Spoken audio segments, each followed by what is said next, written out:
Good morning. I prayed the prayers for those of you nagpapadasal sa messenger, sa Viber, sa email. Ang daming nagpapadasal ngayon. Almost 50 years the priest during this time of the pandemic, mas marami ang nagpapadasal. Ako naman, I'll be the one asking you to pray. Tonight, I'll be giving a talk to the United Nations Commission on Social Development. I will make a plea to UN member states and agencies to help us in planting 1 billion bamboo in our country by 2030. The SBDs, the Divine Word Missionaries, Central Province, there are 2 other provinces. Central Province alone has pledged to plant 100,000 bamboo seedlings this year. It's already February, so we have to work hard. So you have to pray. What I ask the United Nations will be technology transfer so that we could produce seedlings very fast and funding for bamboo tissue culture laboratories, because I have already made partnerships with 8 state universities and colleges all over the country. Tatayo yan sila ng bamboo tissue culture laboratories. Yung pambayad lang sa equipment ang hinihingi natin sa United Nations. 1 billion bamboo by 2030 to fight climate change, to prevent erosion and flooding, and to create livelihood for the poor, because together with that, we will build up the bamboo industry. We are working with the Philippine Bamboo Industrial Development Council. And this morning at 10 o'clock, I will say the invocation, because there will be a signing between the Rotary Club and the DNR. They will plant bamboo in the Marikina watershed to fight climate change. It will devastate us. And we will only be hearers of the word and not doers, as the first reading says. Prepare yourselves for untold misery. That's the law of nature. We place too much carbon dioxide through our old cars, our factories, into the atmosphere. Because of the carbon dioxide, sunlight coming in could not reflect back to the surface. Increase in temperature will melt the solar caps. A lot of suffering will happen if we will not do something about it. Be doers of the word, not hearers of the word only. That is echoed by Pope Francis. Magbilangan na tayo kung ano talagang ginagawa mo. Sinisira ang planeta. Sabi niya, this is our common home. Lahat ng tao sa mundo dapat magkakaisa na. Pero nakakaiba pa rin ang pananaw. Yung iba, hindi naniniwala. Yung iba, hearers of the word only. Alam mo naman nila, tama ang Santo Papa. Alam mo naman nila, tama yung mga scientists. Kaya lang iba ang kanilang pananaw. Pinagtatawanan pa ako ng iba, bakit may bamboo tissue culture laboratory? Kasi backyard lang yung kanilang plantation ng bamboo. Ito, hundreds of thousands of hectares sa ancestral domain ng mga indigenous people. It is our way of doing. So the SBDs, there's the Laudato Si Action Platform. Response. What concrete response are you doing to hear the cry of Mother Earth? What concrete response are you doing to hear the cry of the poor? What are you doing to raise environmental consciousness through proposing an environmental economics. Sabi ni Pope Francis, sinisira tayo ng economics na galing na makakanluran. Western economics, that's too individualistic, not taking care of the environment. Environmental education, so that the young will be responsible. Environmental spirituality for those who believe in God. Adapting sustainable lifestyle. And then resilience pagdating ng udet. We are partnering with Microsoft now para maging efficient yung pagbigay ng mga donations ng food at saka clothing. Udet pa ito. Dadating pang maraming udet. Climate change. Yung iba, natatakot din that we will destroy biodiversity. Hindi naman kami ganon ka-ignorante sa environmental science. So, please pray that we will be able to do something. As the first reading says, do not be merely hearers of the word. Become doers of the word, as St. James said. Hindi yung nakita mo na may muta ka sa mata, sa salamin, hindi mo naman inaalis. Mali yun. Kulang ng doing yun. So, pray that we will be able to do something. Kasi nagkakagulo tayo ngayon. Climate change, sa vaccine, may mga ivermectin dito, may mga ayaw magpa-vaccinate, yung iba okay sa kanila, pero yung mga anak nila, huwag nating pabakunahan. How do we make judgments? How can we know the truth? Punta tayo sa gospel, pinagaling ni Jesus yung bulag, tapos nagtanong siya, do you see anything? What do you see? So sandali lang, papaliwanag ko sa inyo how to see rightly.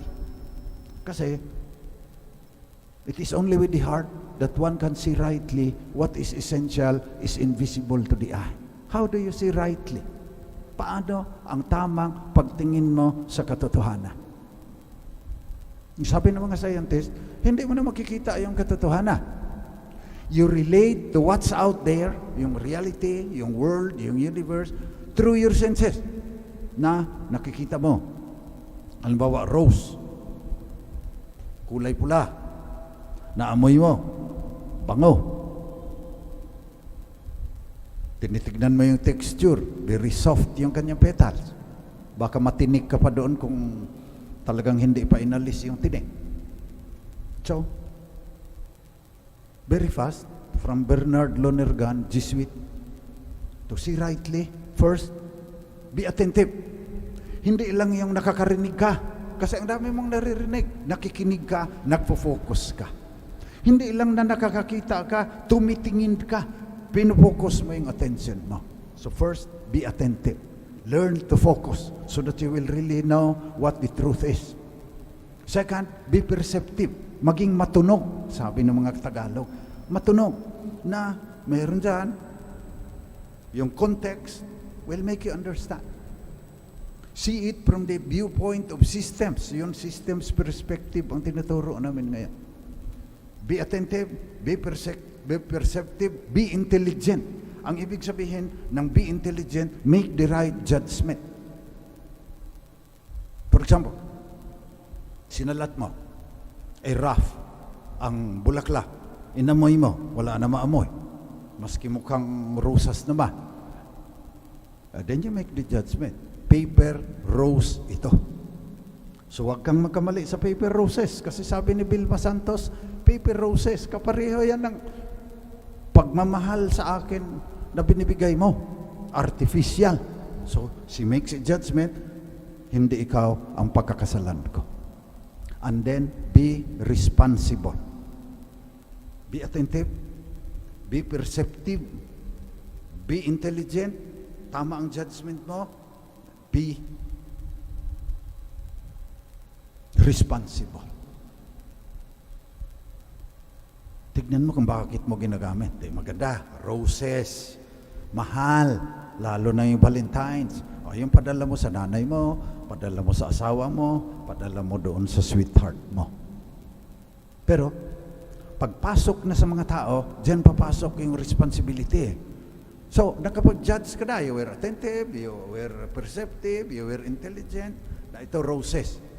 Padala ko ito doon sa magandang babaeng yon para mamahalin niya ako. Tapos papayag na siya na pupunta kami ng hotel. Pag nasimsim ko na yung bango niya, iiwanan ko na siya. Diyan papasok yung kamalian, bakit maraming tao ang hindi maligaya. Hindi nila sinusunod yung how do you see rightly? How do you see with your heart? Napakalalim ang ibig sabihin ng Ebanghelyo ngayon. Pinagaling ni Jesus. So yan ang ating dasal.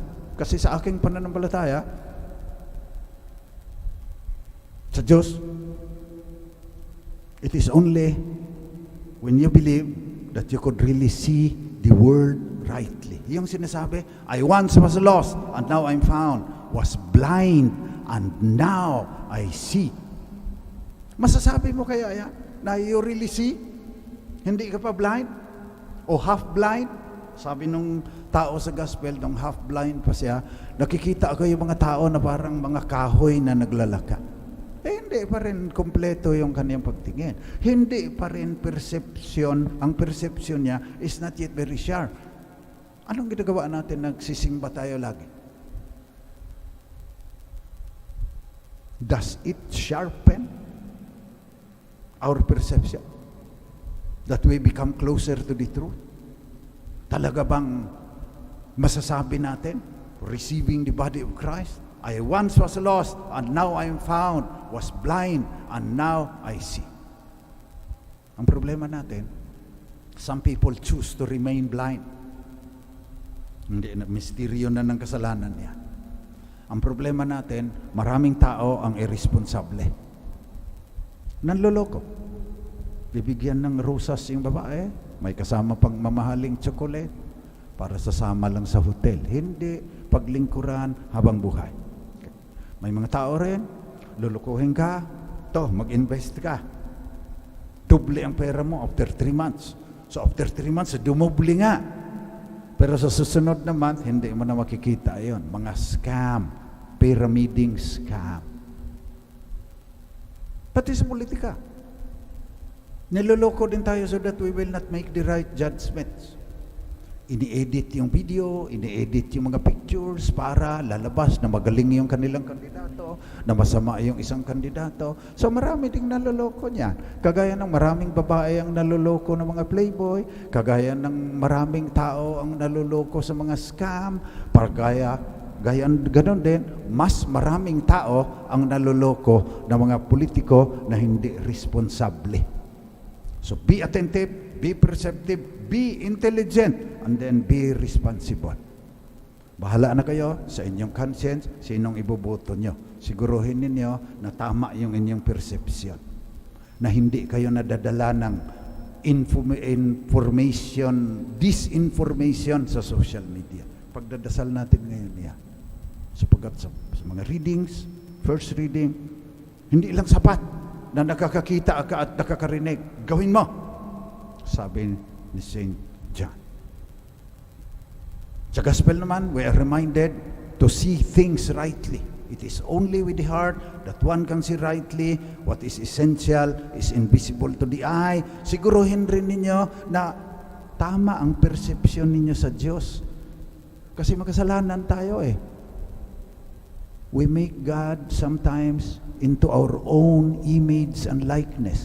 Yung Diyos na komportable tayo, yung hindi nagcha-challenge sa atin to be doers of the word. So ipagdasal natin sa misang ito na sana tunay nating masasabi, in all truth, masasabi natin yung kanta sa Amazing Grace. I once was lost and now I'm found, was blind and now I see.